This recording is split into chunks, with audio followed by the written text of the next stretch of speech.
Buckle up, everyone, because today we are going deep, deep down into the very, very beginning of human life. Oh, yeah. Truly incredible journey. We're talking about the journey from a single fertilized egg to a fully formed fetus. It's mind-boggling science, just tons of awe-inspiring moments. We'll be using excerpts from Fertilization to Fetus, Early Human Development as our guide today. A fascinating read for sure. But I promise you this won't feel like some dry textbook lecture. No way. Have you ever wondered how a single cell just knows how to build a whole human being? It's the ultimate mystery we're going to try to unravel together. Right. And it all starts with that iconic meeting, right? Sperm meets egg. Okay, yeah, I get that part, but what happens next? Fertilization. Oh. And it's not just some, romantic meet cute. Right. It's a total cellular merger. Wow. Creates this thing called a zygote. A zygote.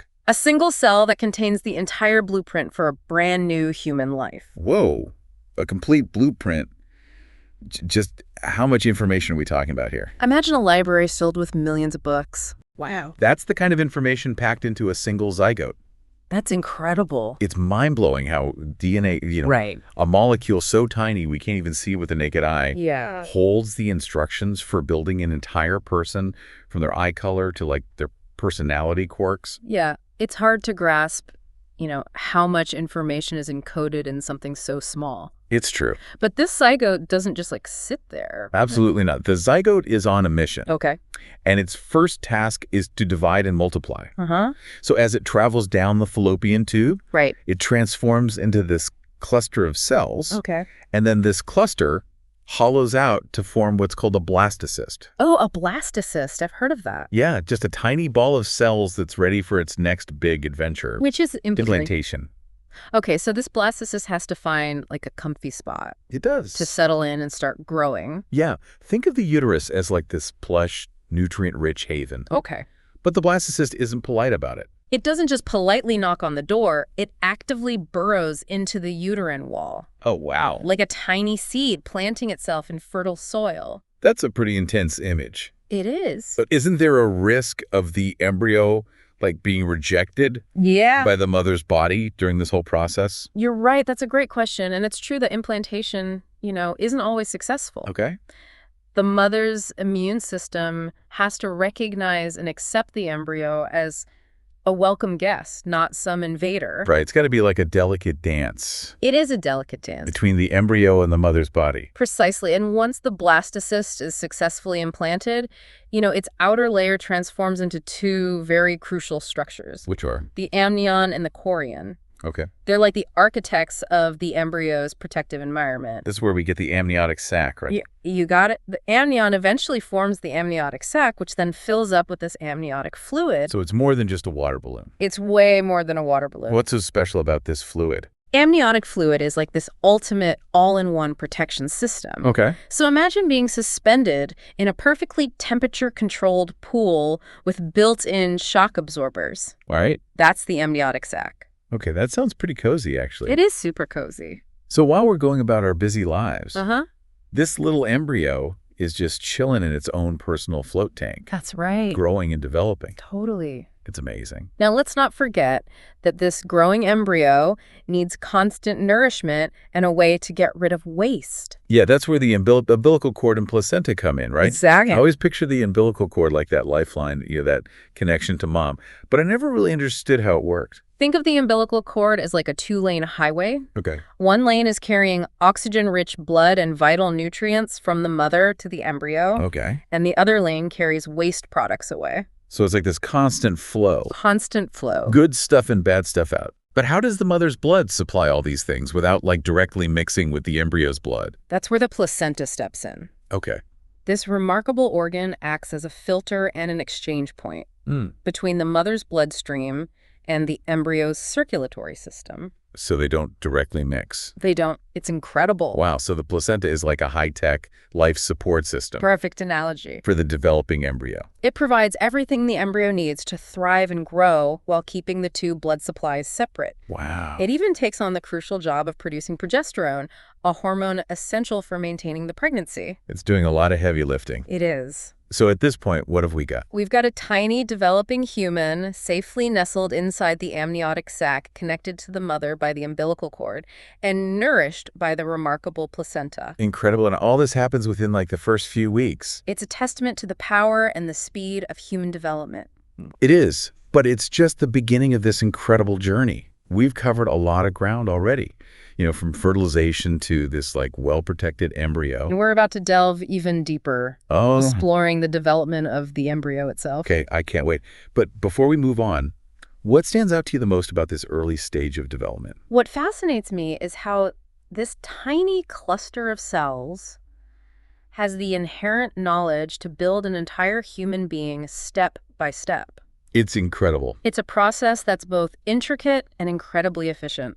Yeah, it is. It really is amazing. All right, well, let's take a quick break, and when we come back, we'll continue our deep dive into the world of human development. We've talked about, the protective environment and the lifeline to the mother. Right. But I'm curious about the embryo itself. Yeah. How does this tiny cluster of cells actually start forming a human body? Well, around week 3, something pretty remarkable happens. Okay. The formation of what we call the 3 germ layers. Germ layers. Yeah. It sounds kind of like something out of a science fiction movie. It does have a ring to it. Right. But it's a super crucial stage of development. Okay. These 3 layers, the ectoderm, the mesoderm, and the endoderm. Wow, those are some big words. They are. Okay. But they will eventually give rise to all the different tissues and organs in our bodies. So it's like each layer has a specific job.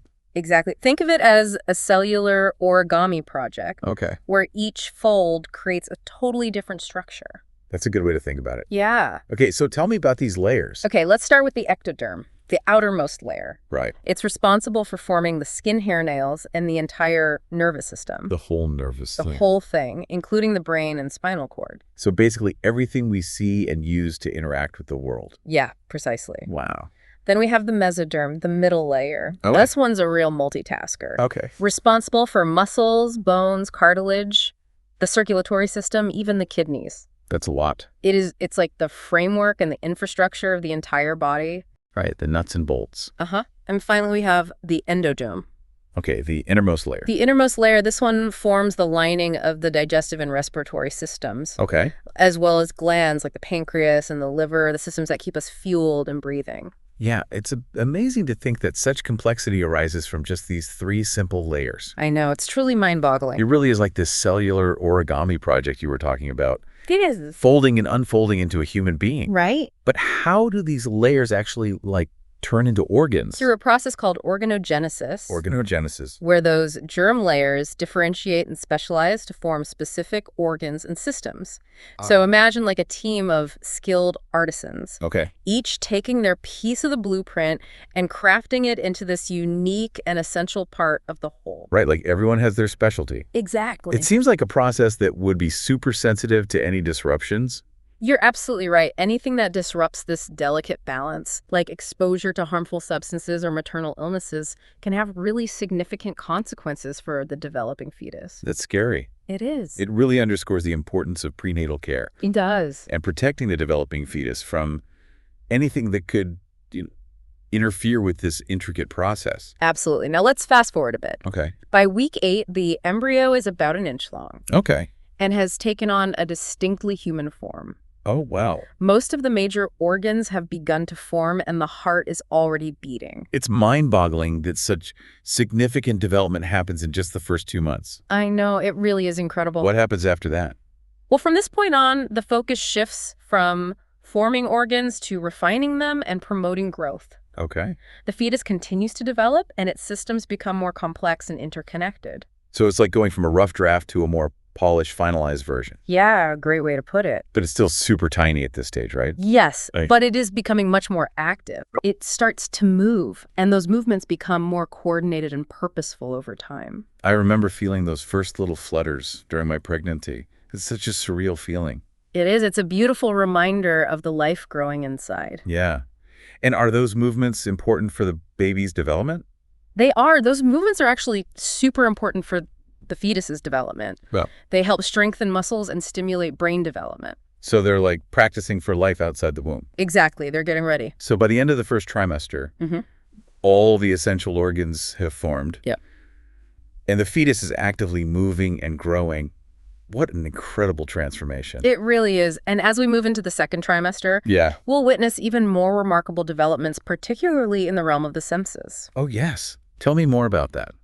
I've always wondered, how the fetus starts to experience the world through its senses while still inside the womb. Yeah, even though the fetus is safely tucked away, it's not completely isolated from the outside world. It actually begins to perceive sensory information much earlier than we might think. Really? So which sense develops first?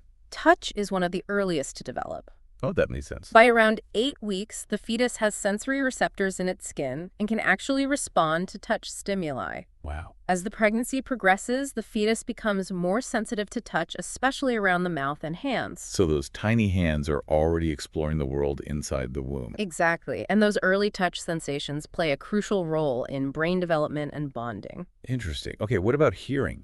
So the fetus starts to hear sounds around 18 weeks. Okay. But it's not just listening to mom's heartbeat. Oh. It can also hear sounds from the outside world like voices, music, and even loud noises. So the womb isn't exactly a silent retreat. Not at all. And those early auditory experiences can have a really lasting impact.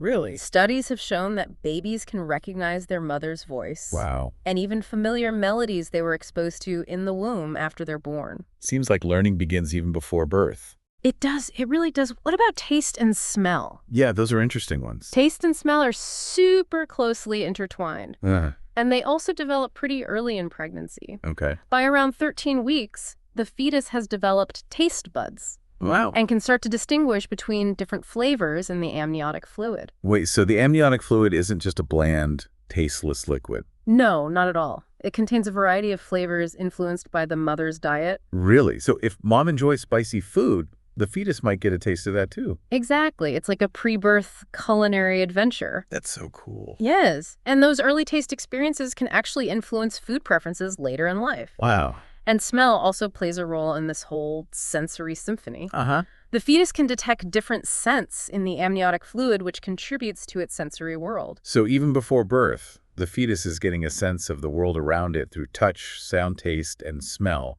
What about sight? Vision develops a bit later than the other senses. Okay. The fetus's eyes actually open around 26 weeks. But even though they can technically see light and dark at this point, vision is still pretty blurry. So it's not like they're getting a clear picture of the outside world yet. Not exactly, but those early visual experiences are still important for stimulating those developing visual pathways in the brain. Right. Got to wire it all up. Exactly. It's incredible to think that the fetus is already engaging with the world through its senses, even before birth. What a remarkable process. It truly is. As we head into the third trimester, Okay. we'll see these senses continue to develop and refine, getting the fetus ready for life outside the womb.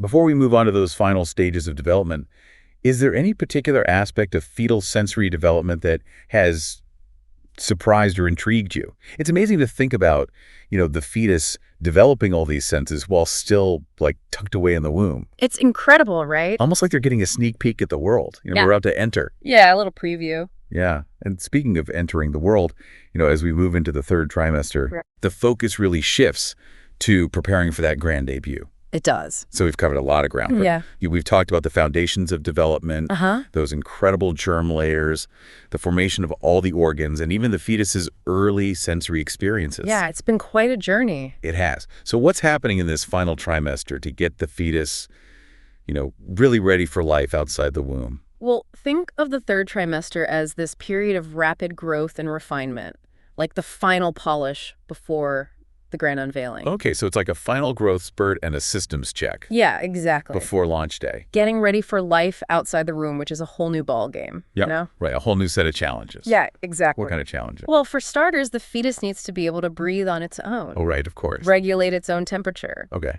and digest food. All these systems have to undergo final maturation during this third trimester. It's like boot camp for independent living. I like that. A great analogy. And while all these physical changes are happening, Yeah. the brain is also undergoing a huge growth spurt. It is a massive growth spurt. Right, forming all those complex neural connections. Yeah, the foundation for language memory, social, emotional development. Wow, it's hard to believe how much is happening in those final few months. I know, it's incredible. It must get pretty cramped in there. Absolutely. The fetus is running out of room to move around as it grows. Right. Which can make those kicks and jabs even more noticeable for the mother. Oh, I definitely remember those days. I bet. So as we approach the due date, Mm-hmm. what are some of the final preparations taking place? Well, the fetus starts to position itself head down in the pelvis, Okay, getting ready. getting ready for birth. Mm. Its lungs are busy producing surfactant. Surfactant? Yeah, it's a substance that helps the lungs inflate and stay open once breathing begins. Okay.